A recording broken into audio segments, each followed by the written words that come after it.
chicos y chicas, bienvenidos un día más a nuestro pequeño rincón de Cadora. Vamos a completar el PowerPoint que comenzamos en la sesión anterior, en el vídeo anterior, relacionado con un inicio al acercamiento del mundo de los proyectos, ¿vale? Tenemos dos diapositivas en este y vamos a comenzar con la que tenéis en la pantalla. Aspectos a tener en cuenta al plantear un proyecto. Cuando nos planteamos un proyecto, tenemos que plantearnos lo primero, cuál es el problema o cuál es la tarea que queremos resolver. Como decíamos el otro día, es verdad que los proyectos surgen pues, de una inquietud del alumnado o a veces son inducidos por el profesorado, pero esa es la base, el plantearnos, el describir qué es lo que vamos a hacer. ¿Cómo lo vamos a hacer? Pues planteando unos objetivos que sean concretos, es decir, que nos lleven, que faciliten el camino a conseguir dicha solución. ¿Cómo? Pues definiendo además unas acciones, unas tareas que nos permitan conseguir esos objetivos, unas tareas concretas. A la hora de plantearnos un proyecto, tenéis que tener en cuenta que la fase de elaboración es una fase densa, es una fase que hay que tener muy pensada, muy analizada, ¿vale? No nos podemos plantear un proyecto así a lo loco porque no va a salir. Es muy necesaria la colaboración, ya sea si tenemos la suerte de tener un compañero o compañera de nivel, pues con él o con otro tipo de docentes. Pero no os intentéis plantear un proyecto únicamente llevado a cabo por vosotros solos, a no ser que ya tengáis experiencia en ellos, porque no es sencillo, es denso, es arduo, lleva tiempo y nos podemos desviar muchas veces del camino. ¿Qué necesitamos también tener muy claro? ¿Qué criterios de evaluación y de calificación vamos a plantear para comprobar si no solo se ha conseguido solucionar ese problema, sino además si los pasos que estamos llevando a cabo nos conducen, nos facilitan esa consecución de los objetivos? En un proyecto es fundamental la evaluación a lo largo del proceso, ¿vale? Todos podemos participar, pero es necesario tener muy claro cuáles son los roles de las personas participantes. Esto va a variar mucho en función de la edad del alumnado, en función de la temporalidad, del tipo de agrupamientos que vayamos a plantear, de si solo va a ser un proyecto entre nuestras clases, entre nuestro ciclo, a nivel de centro, pero tenemos que tener muy claro y marcarle al alumnado en conjunción con él, colaborando con él, cuáles son los roles que cada uno tenemos que desempeñar en nuestra elaboración del proyecto. ¿Qué instrucciones les vamos a dar para desarrollar el proyecto?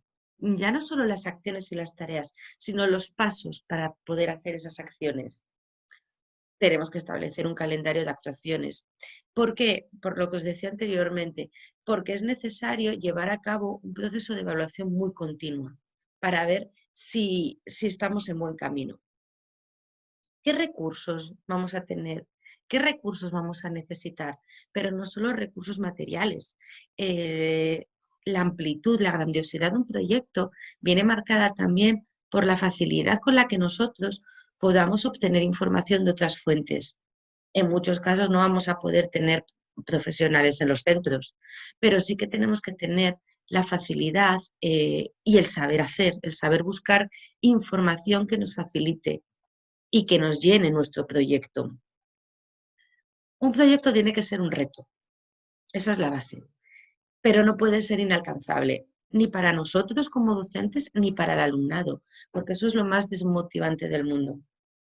Al contrario de que el superar esas pequeñas tareas, esas pequeñas metas, lo que va a hacer es que nuestro alumnado trabaje más, se esfuerce más, busque más información, indague. ¿Por qué?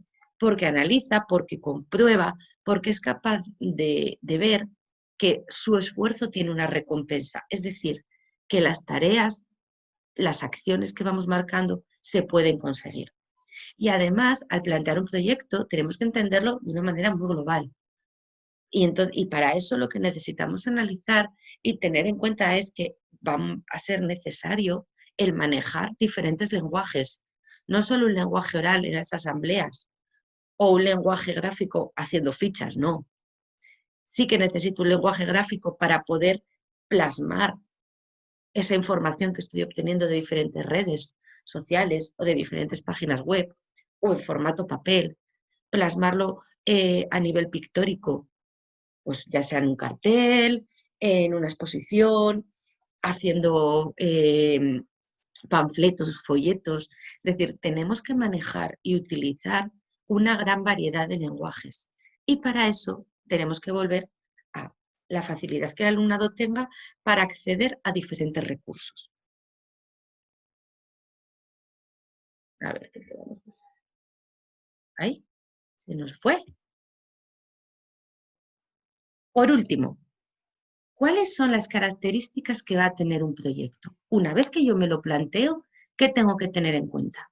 Un proyecto siempre debe cumplir con el currículum.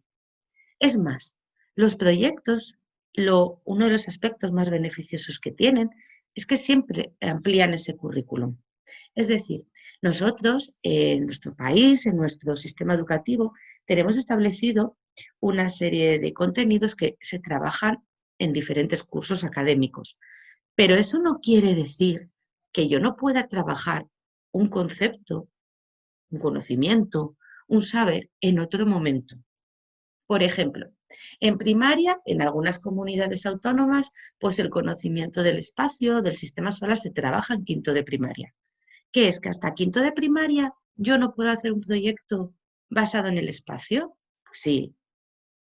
¿Y cómo lo haré? Pues adaptándome al nivel de mi alumnado, a las necesidades que tiene, a lo que sabe y a lo que quiero que sepa. ¿Por qué? Porque estamos en un currículum que debe ser abierto. Con lo cual, lo bueno que tienen los proyectos es que nos favorecen, por una parte, el acercamiento a conocimientos en cualquier momento del sistema educativo, en cualquier momento que nosotros como centro, como aula, como profes decidamos, y que además lo van a ampliar, porque se van siempre trabajando de esa manera que veíamos, con diferentes lenguajes, con diferentes agrupamientos, utilizando diversos materiales, nos van a favorecer un conocimiento mucho más profundo. Es necesario, tener en cuenta el proceso de elaboración, es decir, la secuencia de las acciones que vamos a llevar a cabo, tenemos que dejarla recogida, ¿vale? No es de repente me reuní con mi compi de al lado, ay, sí, mañana vamos a hacer esto, vale, pero recógelo, guárdalo, analízalo, para luego poder evaluarlo. Todo tipo de proyecto, como veíamos, va a implicar en mayor o menor medida un pequeño proceso de investigación. Si lo que estoy llevando a cabo es un proyecto de investigación, pues esa será la base, eso está claro. Pero si no, todo porque hay que buscar, hay que analizar. Nos va a favorecer además el buscar y el solucionar otros problemas. ¿Por qué? Porque a través de un conocimiento siempre los conocimientos no son aislados, los contenidos no están aislados y las dudas de los niños tampoco. Entonces, a partir de un trabajo vamos a poder solucionar, conocer, aprender otros contenidos que nos van a favorecer la resolución de diversos problemas, de diversas casuísticas. No entendéis problema como un conflicto, sino como una duda, por ejemplo. Podemos llevar a cabo actividades individuales, pequeño grupo mediano, gran grupo, a nivel de centro, en función de lo que estemos trabajando. Es necesario que nos permita el proyecto recoger dudas y preguntas que luego, posteriormente, puedan ser solucionadas a través de actividades que sean prácticas, que sean útiles, que sean llamativas, que faciliten el desarrollo del niño. Vamos a utilizar fuentes de información varias. Buscamos un para qué. ¿Para qué esto? El para qué en el sentido de esto que estoy haciendo, que estoy llevando a cabo, que estoy aprendiendo, que estoy trabajando, que estoy manipulando, ¿para qué me sirve? ¿Qué finalidad tiene? Siempre tenemos que partir de temas que sean interesantes para el niño. Que eso no quiere decir que nosotros, como docentes, no los podamos plantear, pero tenemos que tener en cuenta que sean temas interesantes. ¿Y por qué? Porque es fundamental que los temas que les demos atiendan a las necesidades, intereses y potencialidades de nuestro alumnado, porque lo que estamos buscando es el desarrollo íntegro, global de dicho alumnado. En la diapositiva anterior veis que decíamos que tiene que ser un reto. Sí, es necesario darle retos a los niños pequeños, que vayan poco a poco consiguiendo. ¿Por qué? Porque es la única manera, es el único camino, la única vía que tenemos para conseguir que el alumno se vaya desarrollando de una manera integral y global. Pues nada, con este mini vídeo de hoy terminamos esta parte última de un proyecto. Ya estamos preparando el siguiente, así que esperamos que os guste. Besitos.